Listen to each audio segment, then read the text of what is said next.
Bom, agora são 7 horas e 22 minutos. Eu vou, então, dar início a 7h25 aqui, né?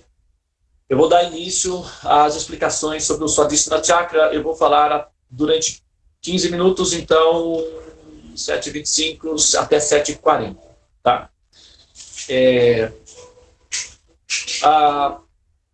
Muito bem, pessoal. A Tulasi Puja postou, não é, no chamado, está indicando o Manipura Chakra. Mas nós vamos... Eu expliquei da outra vez, né? Vou retomar a explicação aqui. Porque eu cometi, né, um pequeno engano quando eu mencionei o Manipura Chakra, porque no momento em que eu mencionei, eu estava focado no Manipura Chakra e acabei mencionando o Manipura Chakra, e a Tulasi Puja assimilou os dados e introduziu ali, né, no chamado que a gente faz para o endereço. Mas, na verdade, nós vamos mudar, tá bom, Tulasi Mataji?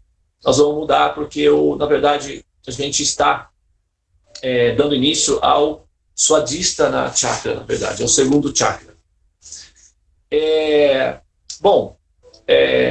Swadhisthana, Swa, significa sua, né? Como, por exemplo, nós vemos Sarupa, Swa significa sua. É como no português em sua, né? Swa. Ishtana. Ishtana significa, como, por exemplo, quando você abre o mapa védico, o Ishta Devata, ou Ishta Deva, se desperta. O Ishta Deva é a divindade que preside o mapa. Todas nós, almas, centelhas, né, nós estamos em estado de condicionamento, e nosso condicionamento, nós acreditamos, sinceramente, com todas as nossas forças, acredite, que nós somos os personagens que nós vivemos. Isso faz parte do programa, faz parte da simulação, é um dos componentes, né, é um dos softwares do programa que nos induz a nos integrar com o avatar com o qual nós estamos interagindo. E a função final é o efeito que dá quando nós olhamos no espelho e acreditamos que aquilo que nós estamos vendo é aquilo que nós somos. Isso, nos Vedas, essa função desse componente é chamado de Ahamkara, que significa eu sou, né? Na nossa nomenclatura aqui seria o equivalente do falso ego, seria o falso ego. Então, Ahamkara significa a falsa identificação que nós aceitamos a partir da ilusão de ótica produzida por aquilo que nós observamos ao abrir os olhos e enxergar alguma coisa, baseado nas operações matemáticas que o sistema, que é o processador central, o cérebro, faz. E nós passamos, então, a acreditar em tudo isso, e esse processo justamente chama-se Ahamkara, é uma funcionalidade do programa. Então, influenciados pelo Ahamkara, nós estamos em estado de condicionamento, e com isso nós vamos trocando de película, né, de avatar, de corpo, gradualmente, na medida em que nós vamos progredindo. A necessidade de corpos de carbono vai diminuindo. Quando a equação é fechada na série humana, então nós somos aceitas na próxima fase, que é a fase Deva. A configuração matemática praticamente ela é baseada em éter, então os corpos eles são mais duráveis, eles são mais confortáveis, vamos dizer assim. Mas ainda assim é uma operação tridimensional. Não tridimensional, mas é uma operação chamada material, né? Está dentro da função do universo. Agora, independente de qual sala nós estejamos, ou de qual série nós estejamos interagindo, todas nós estamos em estado de condicionamento existencial. E esse condicionamento ele é monitorado. Uma forma específica, particular, da Suprema Personalidade de Deus, acompanha cada entidade viva, semelhante a um pedagogo. Eu não sei se vocês sabem, essa palavra, pedagogo, ela é uma terminologia dos gregos, né? A maioria das nossas terminologias são baseadas no grego, ou no romano, que são as línguas latinas, E muitas das terminologias dos gregos foram assimiladas do contato que eles tinham com os conhecimentos védicos. Eles investigavam extensamente os conhecimentos védicos. E a palavra pedagogo se refere àquela pessoa que ia até a casa da família, pegava a criança e a conduzia até a escola, que é onde ela recebia educação formal. E o pedagogo ficava, então, próximo à escola, dando atenção ao professor, indo buscar água, colhendo gravetos, enfim, muitas vezes ajudando nas atividades do mestre da escola.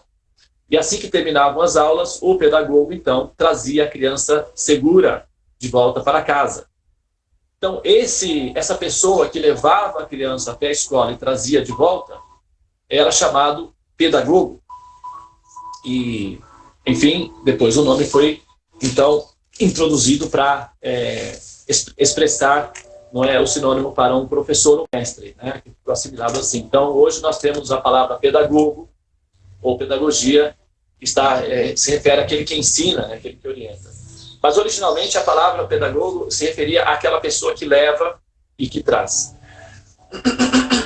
Então, na medida em que nós estamos no nosso trajeto, em estado de evolução, aprendendo, né, durante a nossa caminhada, uma forma de Deus, que é conhecida como Param Atma. Atma significa alma, somos nós. E Param significa suprema, a alma suprema. Aí já é uma forma divina, que é a forma de Deus. Então, o Param Atma, que é o pedagogo original, acompanha a alma na sua trajetória dentro da simulação, que é a ilusão. E essa manifestação divina, essa expansão de Deus, está sempre estimulando a consciência a despertar, não é? Ele não interfere no livre-arbítrio e no processo de assimilação da consciência, não diretamente, mas interfere em termos de estímulo, criando situações em que essa alma, então, eventualmente deparar-se-á com conhecimento que poderá permitir com que ela se liberte. Por isso, todos os processos educacionais de conhecimento são oferecidos, tais como os Vedas, para que ela possa, então, adquirir conhecimento. Os Vedas e as literaturas que estão de acordo e corroboram os conhecimentos védicos, que são todas aquelas literaturas que influenciam a consciência para evoluir espiritualmente. Muito bem. Então, a palavra, quando a pessoa faz a abertura do mapa, o que acontece?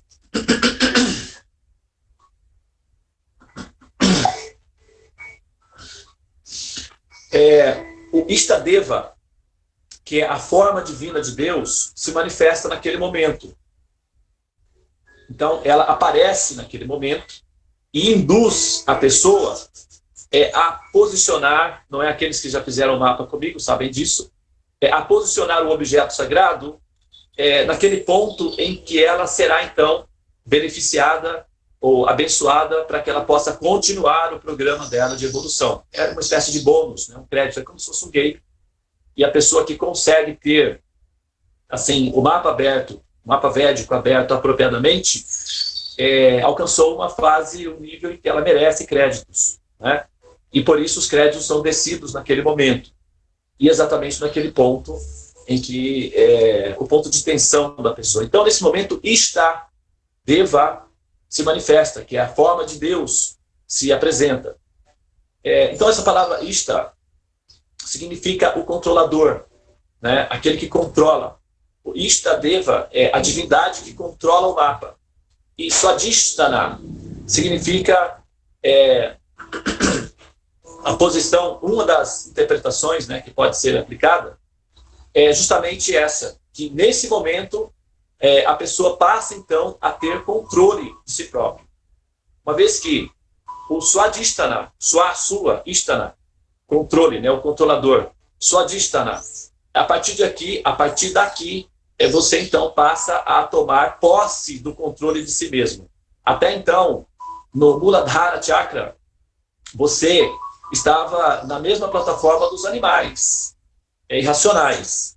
Os animais, eles têm 4 funções básicas. Quais? Comer, dormir, defender, acasalar-se, que é gerar subprodutos, entrar em decadência e finalmente desaparecer. Esse é o ciclo básico para o reino animal. Então, todos os animais passam por esse ciclo. Comem, dormem, acasalam-se, né, produzindo subprodutos, defendem-se, né, para manter a estrutura biológica, para assim cooperar com o ecossistema, e finalmente eles morrem, né, e entram em decadência, os corpos se dissolvem, são reciclados e voltam a ser um princípio, um arquivo, e finalmente desaparecem. Então esse é o ciclo básico para os animais.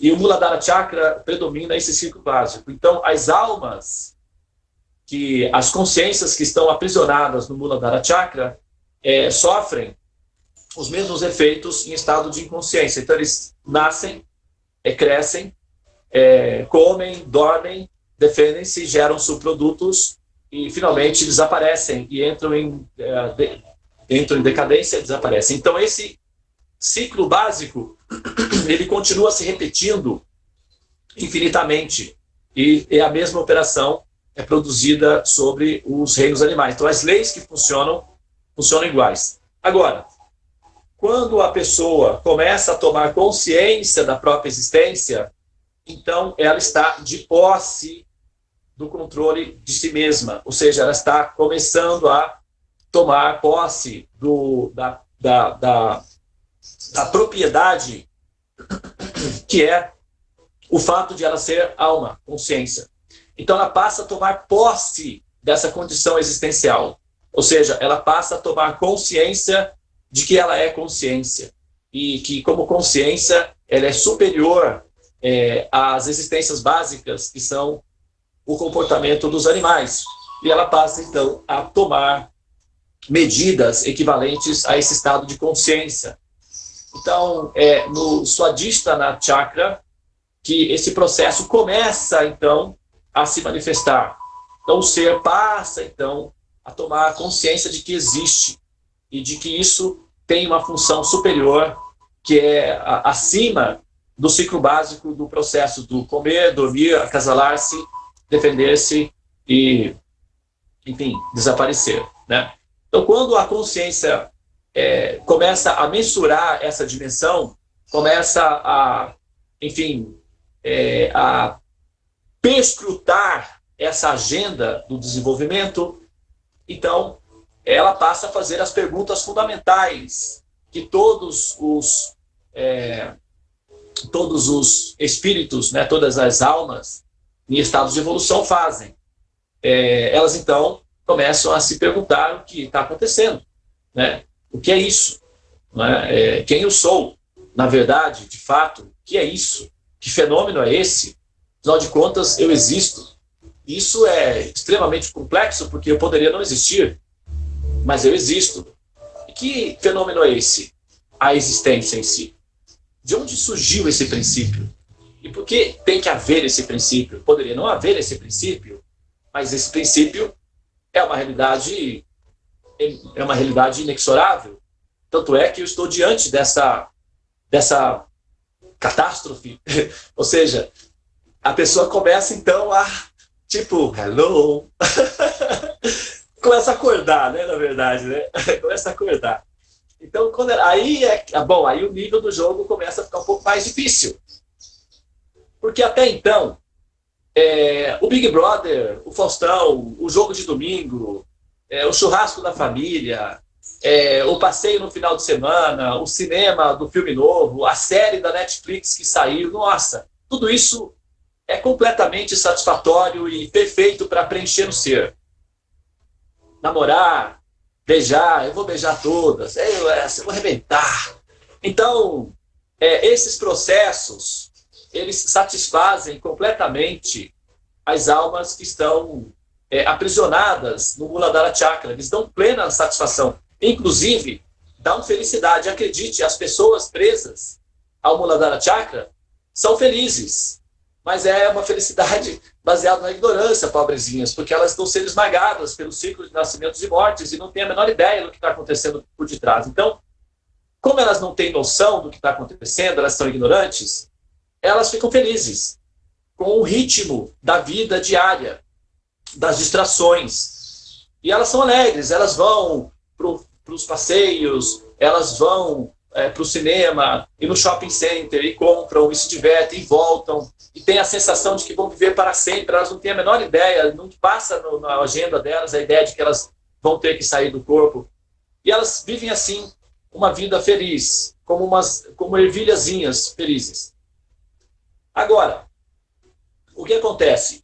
Só existem dois tipos de seres completamente felizes nesse mundo: o totalmente ignorante e o totalmente sábio. Os sábios são felizes e aqueles que são absolutamente ignorantes também são. Mas aqueles que são absolutamente ignorantes dependem da ignorância para serem felizes. Os sábios são livres. Agora, quando o ser, então, é empurrado devido ao estresse, devido ao desgaste, à saturação, porque nesse mundo material tudo é assim, nauseante depois de um certo tempo, né? Quando você, por exemplo, chega pensando assim, tô com tanta sede, vou beber o rio inteiro. Aí a pessoa consegue beber 1 litro de água no máximo e já fica completamente com náuseas de água. Ou então, quando ela está com muita fome, eu vou comer 1 tonelada. Ela come 300 gramas, 400 gramas e já não aguenta nem sentir mais o cheiro, não é, de comida. Então as coisas tendem a se saturar, a nos enjoar, a nos nausear. Por isso que a sociedade atual, conhecida como sociedade líquida, está baseada nesse princípio. Mas não vou entrar nesse ponto, não.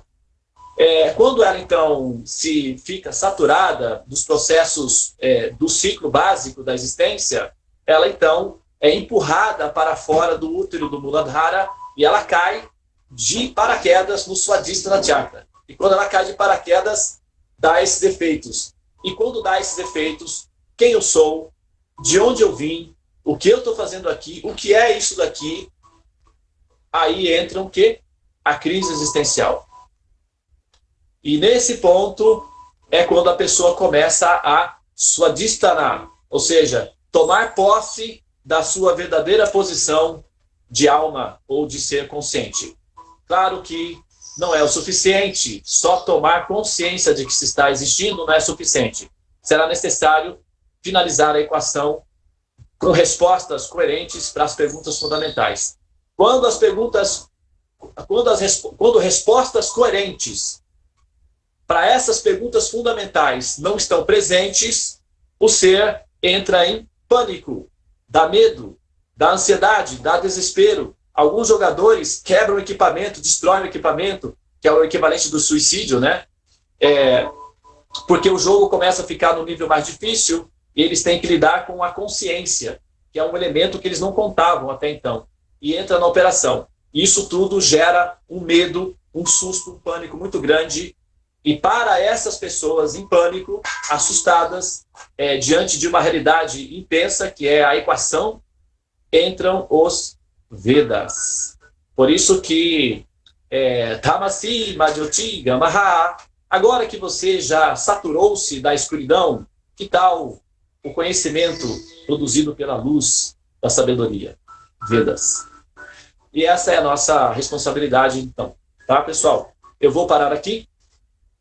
Hoje a gente só está fazendo uma pequena introdução para conhecer um pouquinho, né, do Swadhisthana Chakra. E vai ser uma série, essa série vai ser gravada e nós vamos deixá-la disponíveis também para as pessoas que queiram eventualmente aprofundarem-se no autoconhecimento, né? Esse conhecimento, ele vai além de um conhecimento lindo para ouvir uma única vez, acreditem. Aqueles que são muito sinceros em relação a esse conhecimento, maternarão esse conhecimento, dedicarão-se a ele, dedicar-se-ão a ele, ao menos se darão a oportunidade de ouvir essas informações ao menos duas vezes, porque ouvir esses conhecimentos apenas uma vez e achar que esses conhecimentos já foram assimilados por ouvir apenas uma vez, acreditem, é superestimar a nossa capacidade de processar essas informações. Então, a minha sugestão para aqueles que querem realmente conhecerem-se e conhecer a situação em que estão, do ponto de vista da evolução, assim, parem para ouvir essas informações ao menos 2 vezes, né? Eu, particularmente, adotei na minha vida o método de ouvir 3 vezes. Então, sempre que eu estou diante de uma informação complexa, eu procuro ouvi-la pelo menos 3 vezes, né? Esse é o meu procedimento. Mas a minha sugestão é que vocês, ao menos 2 vezes, parem para ouvir aquelas informações, porque isso pode ser suficiente para que elas se tornem vigyana. Gyana é conhecimento e vigyana é sabedoria. Conhecimento é acúmulo de informação. Vigyana é pragmatismo de sabedoria, ou seja, é o conhecimento prático, tá? Bom, eu vi que não tem nenhuma mensagem, né?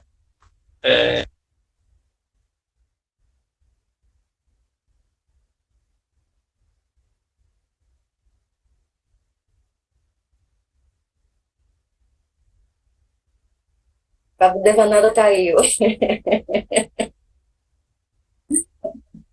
Ah,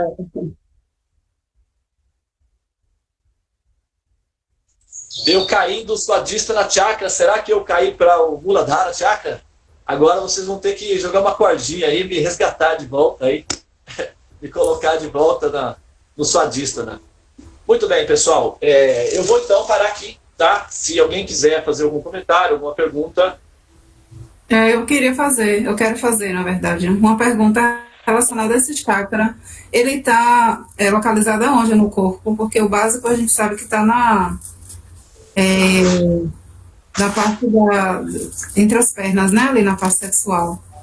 E Isso. esse chakra? Então, o Swadhisthana Chakra, o Muladhara Chakra fica, né, no cóccix, na região do cóccix, né? Entre o ânus e o órgão sexual propriamente dito. O Swadhisthana Chakra, ele é um pouquinho mais acima, né? Ele já vai, então, a tomar a região que são aquilo que nós chamamos de venéreas, né? São a área por onde circulam os líquidos dos hormônios, né? Que também podem produzir os ovários, no caso das mulheres, dos homens ali é a região do testículo, essa região um pouco abaixo do umbigo, né? O umbigo, a região do umbigo, já é o Manipura Chakra. Então, entre o umbigo e o cóccix, o Swadhisthana Chakra fica nessa posição. Tá? Ok.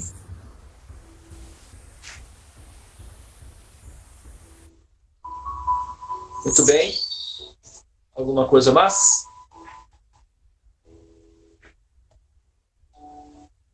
Muito bem, então vamos concluir, né, por hoje. A gente vai dar a sequência aí nesses próximos dias. Eu quero, então, informá-los, né, lembrá-los de que todos os dias, não é, nesse horário, às 6h30, a sala do templo está aberta. E nesses próximos, a partir de hoje, né, nos próximos 11 dias, sempre que nós terminarmos o Mahamantra, nós vamos fazer o mantra coletivo e o foco vai ser a Giovana. Mais uma coisa é que à noite também a Tulasi Puja recebe as pessoas na sala do templo para fazer a meditação no mantra. Então, aqueles que quiserem participar, a sala do templo está aberta sempre às 6h30 e às 20 horas. E a Mataji Tulasi Puja, ela, então, sempre está lá para recebê-los. Tá? Infelizmente, eu não posso entrar nesse horário, porque, normalmente, nesse horário, eu reservo entre 6 e 8 da noite para fazer alguns atendimentos específicos, que é quando as pessoas voltam do trabalho, e eu também tenho as minhas orações em particular. Então, normalmente, nesse horário, para mim, praticamente fica assim, impossível de eu dar atenção. Eu acredito que na próxima semana, eu estou sempre assim com essa esperança, eu consiga reservar ao menos um dia para esse processo, né? De entrar no horário da noite também. Eu vou me esforçar e em algum momento eu vou conseguir isso daí. Mas não todas as vezes. Eu tentei 2 semanas atrás, mas eu não consegui. Até consegui fazer um momento com algumas pessoas, mas eu não consegui dar sequência. Então eu peço perdão de não poder estar com você, tá, Tula Cipuja, nesse horário, mas em algum momento eu vou estar sim. A gente sempre entende quando as pessoas não podem entrar. Fique tranquilo. Gratidão. Nós estamos devendo também, a Karuna já está na agenda dela, ela já está assim, se organizando para me organizar. Nós vamos fazer um vídeo do Tula Cipuja com uma explicação completinha do processo do Tula Cipuja, tá? E essa semana vai sair.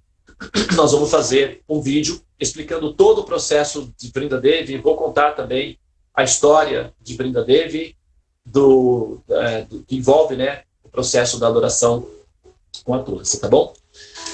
Muito bem. Só mais um recado, desculpa, só um último recado, é que vocês podem convidar qualquer pessoa que vocês quiserem para entrar na sala conosco para fazer o mantra, tá?